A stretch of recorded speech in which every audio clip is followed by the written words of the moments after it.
원세가 이 영상 중계될 때 이렇게 초점이 맞춰야 되기 때문에 제가 이렇게 단어를 오게 되었습니다. 최민기 목사님 찬양 감사합니다. 우리 최철규 목사님도 감사합니다. 여기 한 명이 빠졌네요. 누가 빠졌습니까? 요엘이가 한 명 빠졌어요. 우리 요엘이가 30살 되려면 한 25년 정도, 30년 정도 있어야 되는데 최민기 목사님 30년 이상 너끈히 사셔갖고 세 명이 나와서 듣창할 수 있도록 이렇게 감당이 좋겠습니다. 하나님께서 축복 주시기 바라고 또 이 어려운 시기에 우리가 잘 이때같이 나갈 수 있도록 여러분이 무릎 꿇을 때마다 대한민국을 하나님께서 그야말로 하나님의 보호하사 우리나라가 더 이상 어려움 당치 않도록 무릎 꿇을 때마다 기도해 주시면 감사하겠습니다. 오늘 이 저녁에는 사도행전 14장에 있는 말씀, 15장에 있는 말씀, 예루살렘 총회에 대해서 이제 말씀을 나누도록 하겠습니다. 신약 성경 213쪽 15장 1절 어떤 사람들이 유대로부터 내려와서 형제들을 가르치되 너희가 모세의 법대로 할례를 받지 아니하면 능히 구원을 얻지 못하리라 하니 바울과 바나바와 저희 사이에 적지 아니한 다툼과 변론이 일어난지라.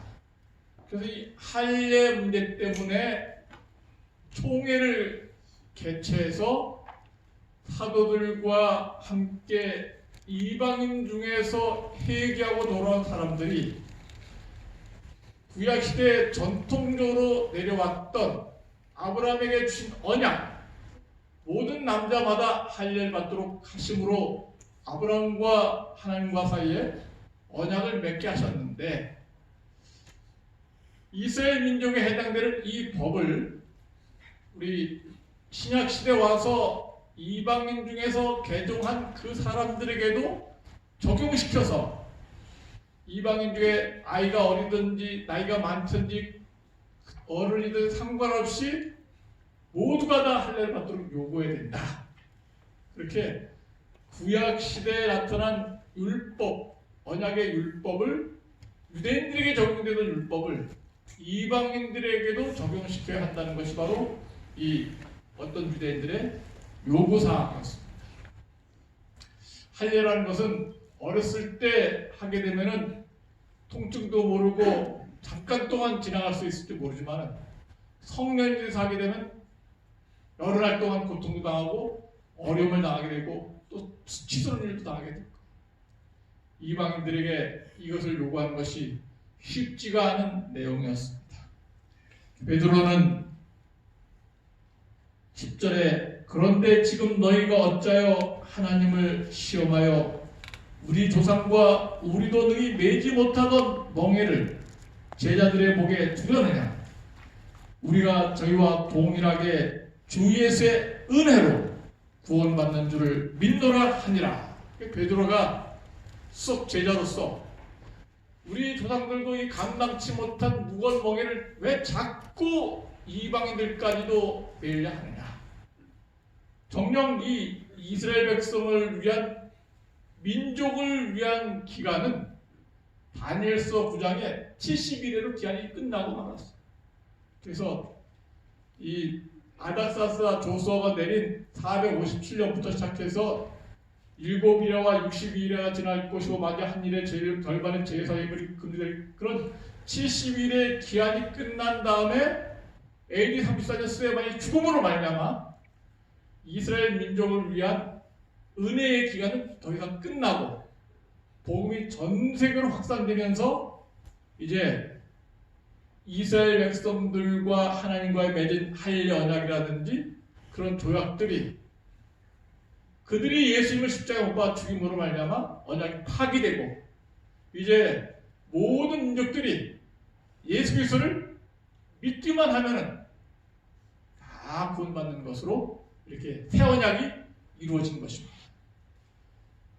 그래서 사도 베드로가 임에 대해서 얘기하고 또 변론이 있고 바울과 바나바가 여행 다닌 경험담하면서 이방인들이 어떻게 예수를 영접했는가 거기에 대해서 쭉 설명한 다음에 이제 야고보가 일어나서 이방인들의 요구사항 4가지로 결론을 내리게 되었습니다.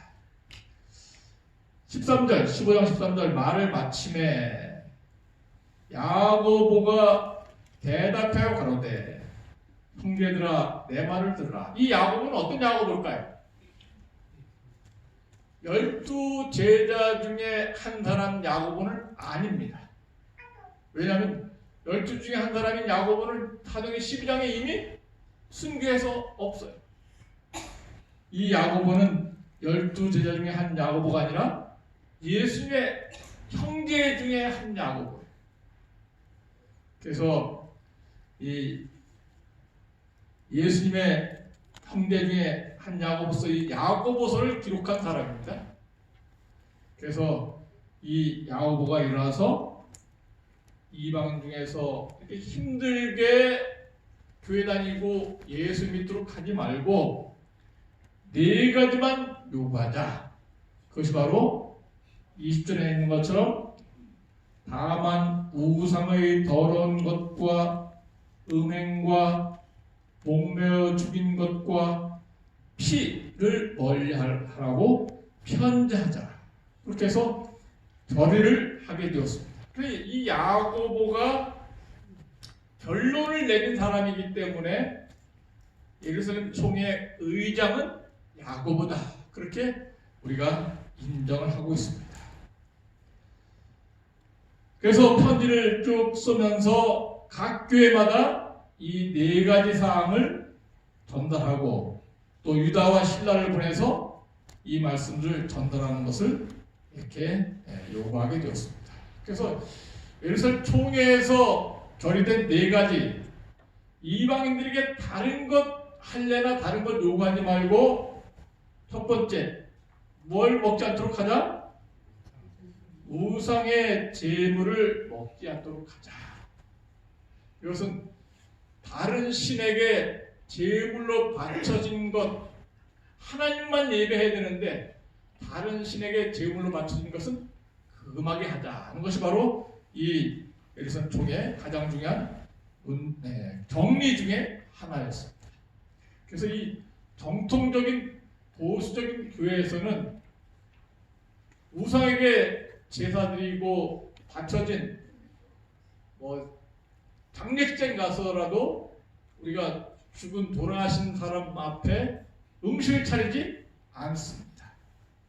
그래서 기독교식으로 하는 그런 모든 장례 절차나 예배는 우리가 음식을 차리지 않고 거기다가 성경만 펴놓고 예배를 드리게 됩니다. 근데 믿지 않는 사람들은 돌아가신 분 앞에 뭘 펴놓고 있어요?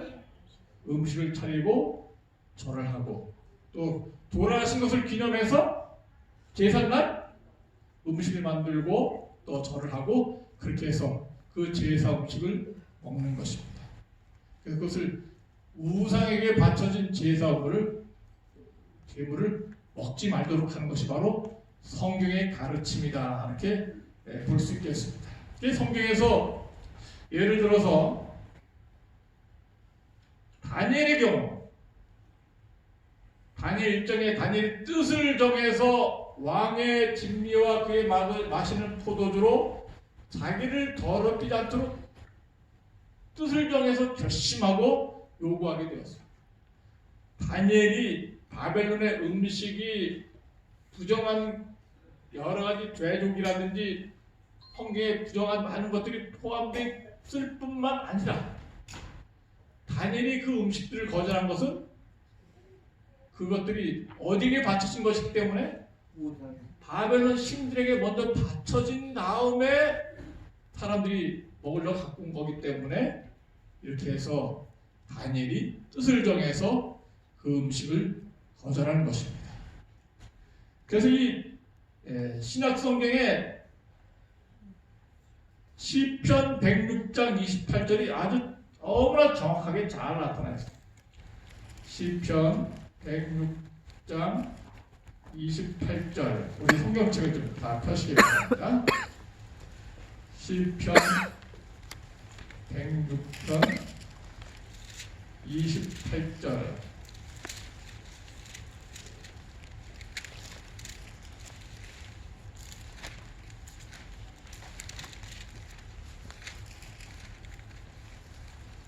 구약성경 880쪽 저희가 또 바알 부올과 연합하여 죽은 자에게 무한 음식을 먹어서 제사 음식을 먹어서 그 행위로 주를 어떻게 했어요? 경록해 함을 위하여 재앙이 그 중에 유행하였도다. 때 비나스가 일어나서 처벌하니 이에 재앙이 그쳤도다. 그래서 이 하나님께서 우상의 제물을 먹는 사람을 향해서 경노하신다는 말씀이 직접적인 언급이 성경에 나타나 있습니다. 그리고 우상의 제물을 먹고 잘못된 길 간 사람들을 비나스가 칼로 창으로 쳐서 찔러 죽여버렸어요. 그랬더니 재앙이 딱 그쳐갖고 하나님의 진노가 풀리게 되었습니다. 하나님은 화를 잘 안 내시는데 하나님이 화를 내시는 것은 하나님 말고 다른 신에게 제사하고 예배하는 것을 원하지 않으시는 것이죠. 그래서 십계명에도 다른 신을 내게 있게 하지 말지니라 우상을 만들고 하나 섬기지 말라. 그 다음에 또 우리 하나님은 질투하는 하나님이라고 말씀 주셨어요. 아무리 여자가 착하고 또 순하고 그런다 하더라도 남편이 돈을 못 벌어오고 때로 아프고 병들고 그래도 다 참을 수 있는데 여자 참지 못하는 하나 있어요. 그게 뭐예요? 네, 남자가 다른 여자를 좋아하는 것. 그것은 못 참는 거예요. 그죠? 당신 좋아. 다른 여자 좋아해서 괜찮아. 사귀어. 그러면은 이건 제정신이 아니죠. 마찬가지로 하나님께서도 비를 내려주시고 햇빛도 주시고 맑은 공기도 주시고 먹을 것 입을 것 마실 것 다 제공해 주셨는데 이제 가을에 햇빛과 비를 내리셔서 사과도 있고 과일도 있고 벼도 있고 온갖 오곡백과 다 익어갖고 하나님 축복의 결과 추수했는데 추수했으면은 하나님께 감사 예배를 드려야 되는데 그렇게 하지 않냐고 추수한 곡식과 과일 갖다 놓고 조상신이나 다른 신에게 감사합니다. 하나님이 얼마나 섭섭해하실까? 아들 장가 보내놓고 제일 섭섭할 때가 언제? 아들 장가 보내고 제일 섭섭할 때. 자기 부모한테는 전화도 안 하더니 장모 장인한테는 전화도 하고 뭐 생일 챙겨주고 뭐 사다 할 때 제일 먼저 사다 주고 그러니까 요놈을 30년 동안 꿈이야 오기야 똥기저귀 오줌기저귀 다 갈아갖고 잘 키워서 대학까지 보내갖고 잘 교육시켜서 장가 들여 보냈더니 부인한테 솔딱 빠져갖고 그렇게 해서 시부모 자기 친부모는 쳐다보지도 않고 처갓집 장인장모한테만 그렇게 하면은 섭섭할까 안 섭섭할까? 섭섭하죠. 정도는 어느 정도 적당히 해야지, 그죠? 아무리 장가가면 남의 부인 편 든다 하더라도 자기 부인 편 든다 하더라도 마침 하나님께서는 그렇게 우리를 사랑해 주시고 예뻐해 주시고 축복을 다 주셨는데 축복의 근원은 하나님을 잊지 않게 하는 것이 바로 하나님께 올바른 예배가 되는 것입니다. 그래서 이 시편 106장 28절을 꼭 잊지 않고 기억하시게 되길 간절히 바랍니다. 그래서 우리가 시골 살 때도 우리는 제사 음식을 먹지 않기 때문에 옆집에 이제 어떤 사람이 살고 있었어요. 근데 설날이나 추석 때 떡을 서로 나눠 먹잖아요. 담나무로. 태희 엄마 떡 좀 먹어봐. 근데 우리가 이제 저도 떡 신분할 때 얼마나 기분이 좋은지 막 달잖아. 이거 갖다 줘라. 빌려올 때는 기분이 안 좋지만은 떡 갖다 줘라는 빨리 갖다 줘. 그러면 이제 아유 또 떡을 봐줬어. 이것도 먹어봐. 그러면서 꼭 우리 집에 떡을 뒷집에서 옮겨줄 때 꼭 붙이는 말이 한마디 있어요. 그분이 뭐라고 얘기했을까? 제사상에 올린 거 아니야? 네 엄마 이거 떡 우리네 거 먹어봐. 그 다음에 꼭 붙이는 말이 요거는 제사 안 지는 거야. 걱정하지 말고 먹어. 예. 그래서 우리가 음식을 만든 다음에 제사상에 올라가는 것도 있고 안 올라가는 것도 있습니다. 제사상에 올린 것은 아주 예쁘고 잘생기고 잘 입고 좋은 것만 올리고 별 볼일 없는 것은 밑에 내려놓는데 우리는 제사상에 올라가는 것이 안 먹기 때문에 그렇게 어려서부터 이렇게 교육을 받은 것입니다. 어떤 한 분이 태백산에 등산 갔는데 가을에 갔더니 태백산 거기 산신령이 이만 아주 민족의 성지라 해갖고 그 사람 태백산 골짜기에 바위 틈이나 약간 명당 자리에 촛불을 켜놨어. 그리고 거기서 산신령한테 그들이 예배하는 거예요. 그 다음에 촛불만 켜놓지 않고 거기에 이만큼씩 뭐가 있어요. 뭐가 있을까요? 과일하고 뜻 같은 거. 네, 밤이 이만한 대밤 여기 가도 이만큼 그거 배고픈데 먹어야 됩니까? 안 먹어야 됩니까? 이게 누구한테 제사 지낸 거예요?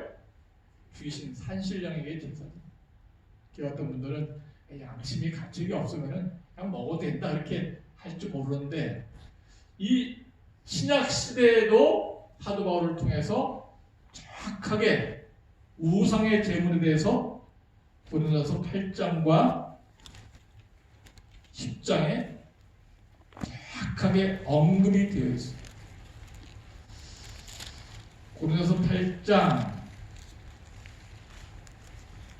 1절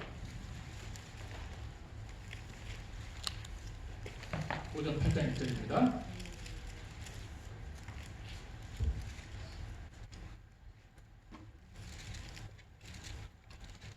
우상의 제물에 대해서는 이제 8장의 우상의 제물에 대해서 한 말인데 7절로 넘어가서 그러나 이 지식은 사람마다 가지지 못하여 어떤 이들은 지금까지 우상에 대한 습관이 있어 우상의 제물을 뭐하고 먹는 거로? 알고 먹는 거로 그들의 양심이 약하여지고 더러워지느니라. 그래서 이 우상의 제물인지 알고 먹으면은 우상에게 예배에 참여하는 것이 되고 우상에 대해서 참여하기 때문에 모르고는 먹을 수 있는데 알고는 먹지 말아라. 그것이 똑같이 또 고린도 전서 10장에 나와 있습니다. 고린도 10장에 20절부터 대저 이방인의 제사하는 것은 귀신에게 하는 것이요 하나님께 제사하는 것이 아니니 나는 너희가 귀신과 교제하는 자 되기를 원치 아니하노라. 너희가 주의 잔과 귀신의 잔을 겸하여 마시지 못하고 주의 상과 귀신의 상에 대하여 겸하여 참여하지 못하리라. 그 다음에 25절부터 있는 내용이 중요해요. 무릇 시장에서 파는 것은 양심을 위하여 묻지 말고 뭐라 했어요? 먹으라. 이는 땅과 거기 충만한 것이 주의 것입니다. 그래서 이 고린도라든지 그런 데 가면 시장에 소고기라든지 양고기라든지 그런 고기들이 나와 있다 이거예요. 그럼 이게 우상에 바쳐진 것인지 그냥 안 바치고 요리해서 왔는지 모른다. 그냥 그래서 모르면 뭐라고? 먹어도 좋다. 먹어도 좋다. 그런데 조건이 있어요. 조건이 뭐냐면 27절 불신자 중 누가 너희를 청함에 너희가 가고자 하거든 너희 앞에 무엇이든지 차려놓는 것은 양심을 위하여 묻지 말고 그냥 먹어. 불신자가 요청했을 때는. 그런데 누가 너희에게 이것이 제물이라 말하거든 알게 한 자와 및 양심을 위하여 먹지 뭐하라고? 네. 양심을 위하여 먹지 말아라. 말라 이렇게 말씀을 주시고 있습니다. 그래서 이 고린도서 8장 7절과 10장의 28절에 있는 내용 보면은 우상의 제물에 대해서는 시장에서 돌아다니는 것은 이게 우상에 바쳐졌다 나온 것이 잘 모르니까 그냥 모르고 실수로 먹을 수도 있어요. 그렇지만은 어떤 집에 초청 갖고 음식을 먹는데 이거 우상에 바쳐진 음식이야 딱 그렇게 알려주면은 알고 난 다음에는 일부러 먹지 말아라. 그래서 결론적으로 말씀드려서 우상의 제물은 먹지 않는 것이 좋다. 암 환자들은 특별히 아무거나 먹지 말고 채소만 먹는 것이 좋다. 채소는 제사상에 올라가나 안 올라가나? 올라갑니다. 뭐가 올라요? 배추? 고사리하고 고사리, 도라지하고 도라지하고 해보셨나요? 과일은 올라가. 그래. 그래서 하여튼 우리가 고기라든지 이런 것은 다 먹지 말고 생선도 먹지 말고 하여튼 우리 암 환자들은 밭에서 갔다 온 가급적 신선한 채소만 먹는 것이 좋겠다. 이것이 바로 우상의 제물에 대한 아주 중요한 결정사항이라는 것을 꼭 기억하시길 간절히 바랍니다. 자, 몇 구절만 더 본다면은 신명기 24장 14절, 신명기 26장 14절, 신명기 26장 14절.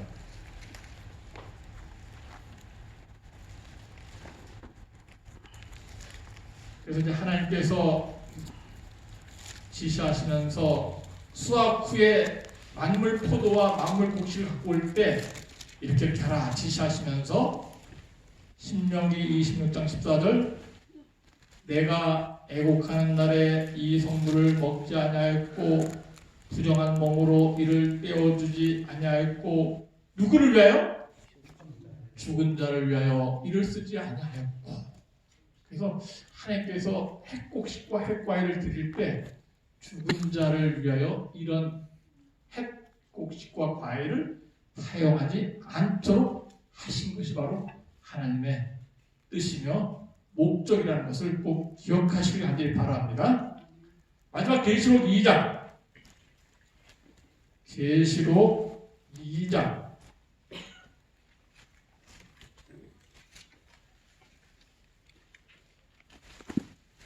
14절부터 계시록 2장 14절 그러나 내가 내게 두어 가지 책망할 것이 있나니 거기 내게 발람의 교훈을 시킨 자들이 있도다.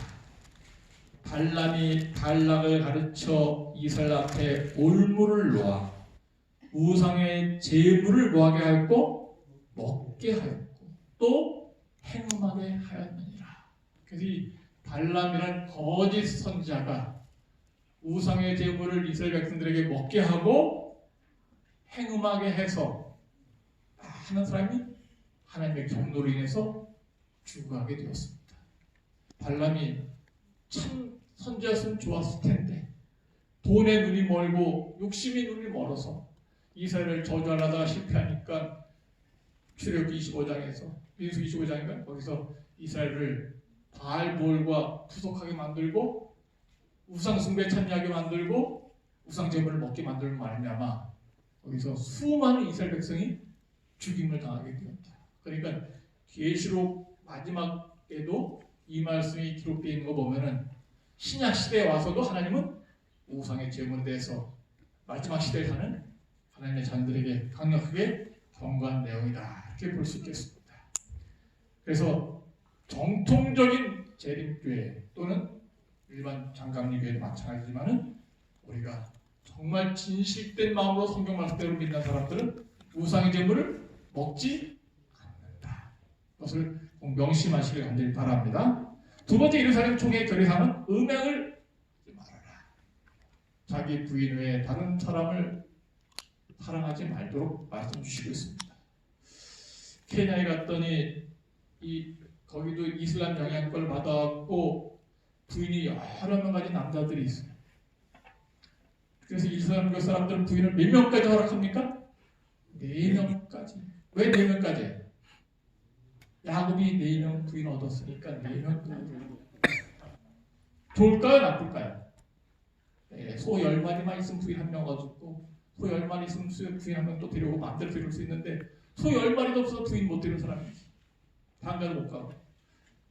소 10마리 값이 한 200~300만 원 하는데 근데 이제 문제는 이 부인이 이제 여러 명 데리고 있는데 저희가 이제 케냐에 갔을 때 방문해 보니까 이 첫째 부인이 애가 3명 있고 넷째 부인도 3~4명 있어요. 그래서 그 나라는 애들이 참 많이 있어요. 집은 띄엄띄엄 있지만 모여라 하니까 수백 명이 다 몰려나. 얼마나 애들이 많이 있나. 그런데 두 부인이 싸우지 않고 행복하게 잘 살고 있어요. 돈만 있으면 셋째 부인 또 얻을 것 같아. 근데 거기서 이제 문제가 그들이 우리 복음을 받아들이고 전도를 받아들인 다음에 교회를 다니기 시작하는 거예요. 그런데 교회 규칙은 일부일처제가 원칙이잖아요. 그러면 케냐에서는 어떻게 합니까? 그 둘째 부인을 또 마음에 안 드는 부인을 버려야 됩니까? 안 버려야 됩니까? 그 사람이 제치한 기대 그렇게 침례 받으려면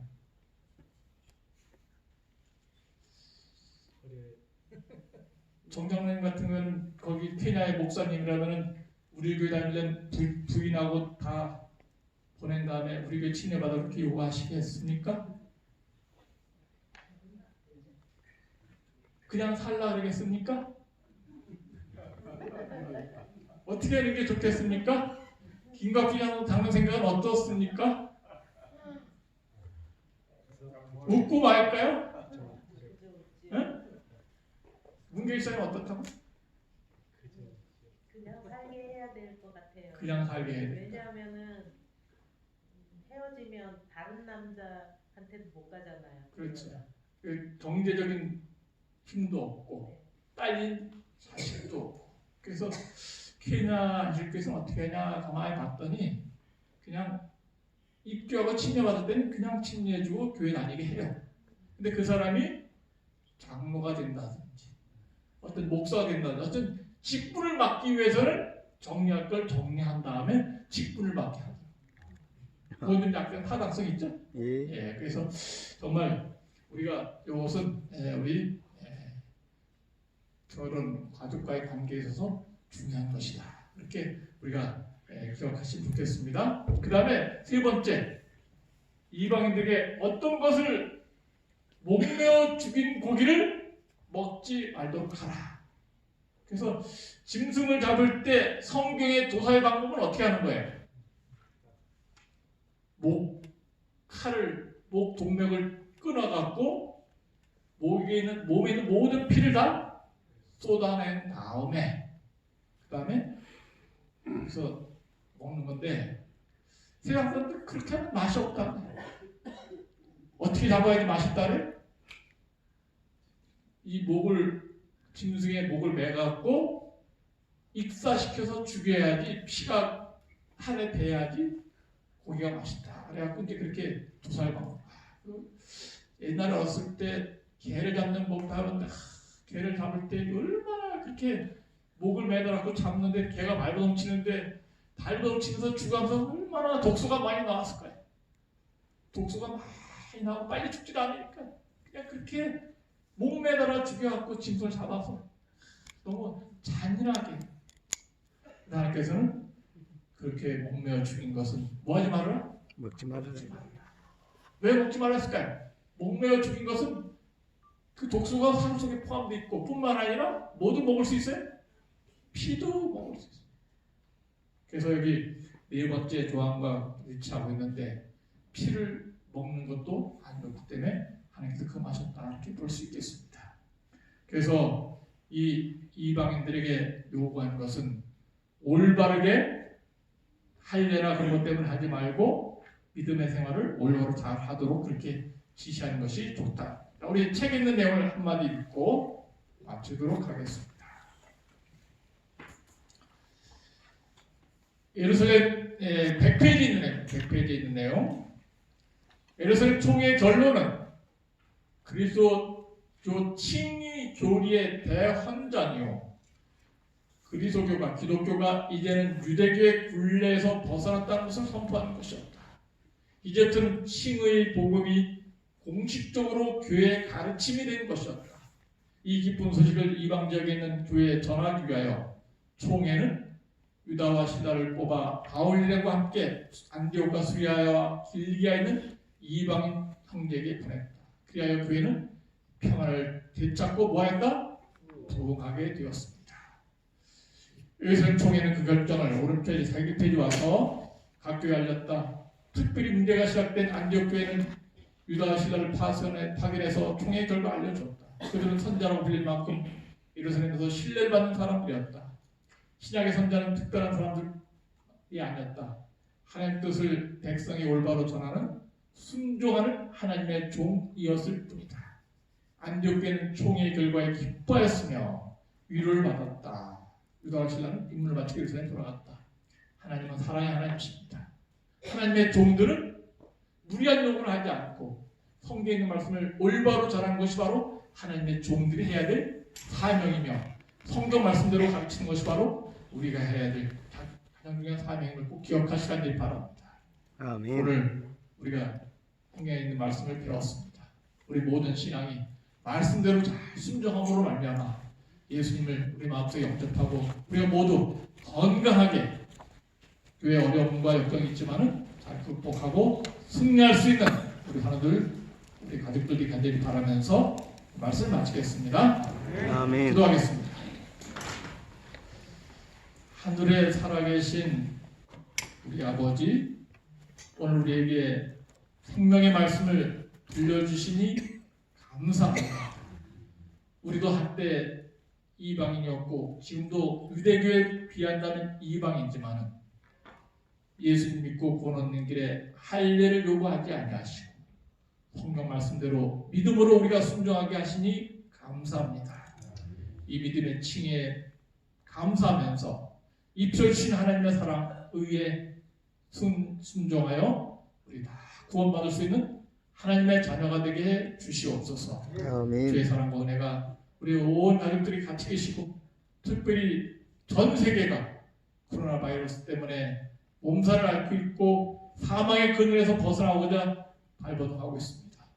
치유하는 여호와께서 애금에 내린 질병에 하나도 있지 않게 해주시고 우리 대한민국을 특별히 구워 살펴주셔서 빨리 위기가 잘 벗어나서 우리가 마음껏 하나님을 찬양하며 예배할 수 있는 우리 모든 가족들에게 해주시고 우리 손 씻기와 또 물 마시기 또 우리 마스크 착용이라든지 모든 건강 법칙을 잘 지켜서 우리 다른 나쁜 질병균이 우리 몸에 들어오지 않도록 특별히 축복해 주시옵기를 예수님의 이름으로 간절히 기도하옵나이다. 아멘. 아멘. 우리 하나님 축복이